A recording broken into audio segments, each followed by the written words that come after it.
Neat ವಿದ್ಯಾರ್ಥಿಗಳಾಗಿದ್ದರೆ ಈ video ನಿಮಗಾಗಿದೆ. Exam ಸಂದರ್ಭದಲ್ಲಿ ನಿಮ್ಗೆ ಯಾವುದೇ ರೀತಿ ಸಮಸ್ಯೆ ಆಗಬಾರ್ದಪ್ಪ ಅಂತಂದರೆ ಈ ವಿಡಿಯೋನ ಸಂಪೂರ್ಣ ವಾಚ್ ಮಾಡಿ.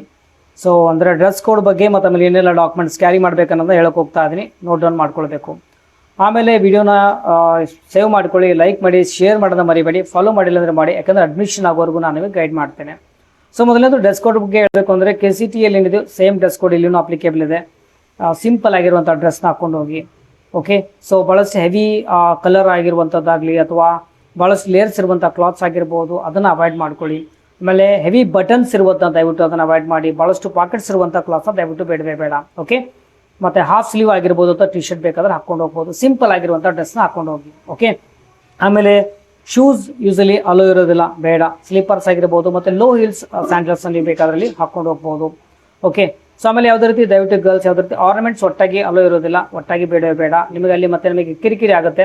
ಸೊ ಹಾಗಾಗಿ ಆರ್ನಮೆಂಟ್ಸ್ ಯಾವುದೇ ನೋಸ್ ರಿಂಗ್ ಆಗಿರ್ಬೋದು, ಇಯರ್ ರಿಂಗ್ ಆಗಿರ್ಬೋದು, ಚೈನ್ ಯಾವುದೇ ರೀತಿ ಅದನ್ನು ದಯವಿಟ್ಟು ಅವಾಯ್ಡ್ ಮಾಡ್ಕೊಳ್ಳಿ. ಸಿಂಪಲ್ ಆಗಿ ಏನಪ್ಪ ಅಂದರೆ ಹೋಗಬೇಕಾಗುತ್ತೆ.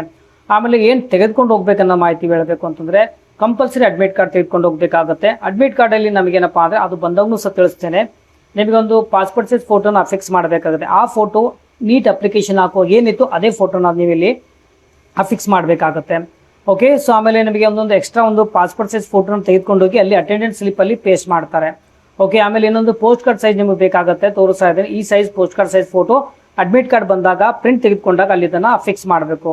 ಓಕೆ, ಆಮೇಲೆ ಮುಖ್ಯವಾಗಿ ಒಂದು ವ್ಯಾಲಿಡ್ ಇರುವಂಥ ID card, government ID card ಅಂದರೆ ಸ್ಪೆಷಲಿ ನೀವು ಆಧಾರ್ ಕಾರ್ಡ್ ವೆರಿಫೈ ಆದ್ರೆ ಅದನ್ನು ತೆಗೆದುಕೊಂಡೋಗಿ, ಪ್ಯಾನ್ ಕಾರ್ಡ್, ಡ್ರೈವಿಂಗ್ ಲೈಸೆನ್ಸ್ ಒಟ್ಟಾಗಿ ಗೌರ್ಮೆಂಟ್ ಕೊಟ್ಟಿರುವಂಥ ID ಕಾರ್ಡ್ ತೆಗೆದುಕೊಂಡು ಹೋಗಬೇಕು. ಆ ನೇಮ್ ಮತ್ತು ಅದರಲ್ಲಿರುವಂಥ ನೇಮ್ ಮತ್ತು ಆಮೇಲೆ ಆಧಾರ್ ಕಾರ್ಡ್ ಇರುವಂಥ ನೇಮ್ ಕಂಪಲ್ಸರಿ ಮ್ಯಾಚ್ ಆಗಲೇಬೇಕು. ಇಲ್ಲಪ್ಪ ಅಂದರೆ ನಾನು ಹೇಳ್ತಾ ಇದ್ದೀನಿ ನಿಮಗೆ ಅಲ್ಲಿ ಒಟ್ಟಾಗಿ ಅಲ್ಲಂತೂ ಮಾಡೋದಿಲ್ಲ.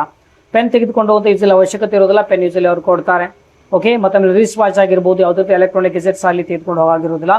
ಮತ್ತು ನೋಡಿದ್ದೀನಿ ಇಲ್ಲಿ ವಿದ್ಯಾರ್ಥಿಗಳು ಏನು ಮಾಡ್ತಾರಪ್ಪ ಅಂದರೆ ಸರ್ ಪ್ರಾಕ್ಟೀಸ್ ಅಲ್ಲಿ ಏನಪ್ಪ ಅಂದರೆ ರಫ್ ವರ್ಕ್ ಮಾಡಬೇಕಾಗಿ ಪೇಜಸ್ ತೆಗೆದುಕೊಂಡು ಹೋಗ್ಬೋದಾ ಅಂತ ಕೇಳ್ತಾರೆ.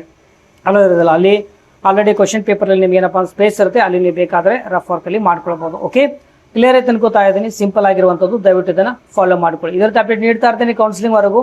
ಫಾಲೋ ಮಾಡೋದನ್ನ ಮರಿಬೇಡಿ. ಚಲೋ, ಟೇಕ್ ಕೇರ್, ಬಾಯ್.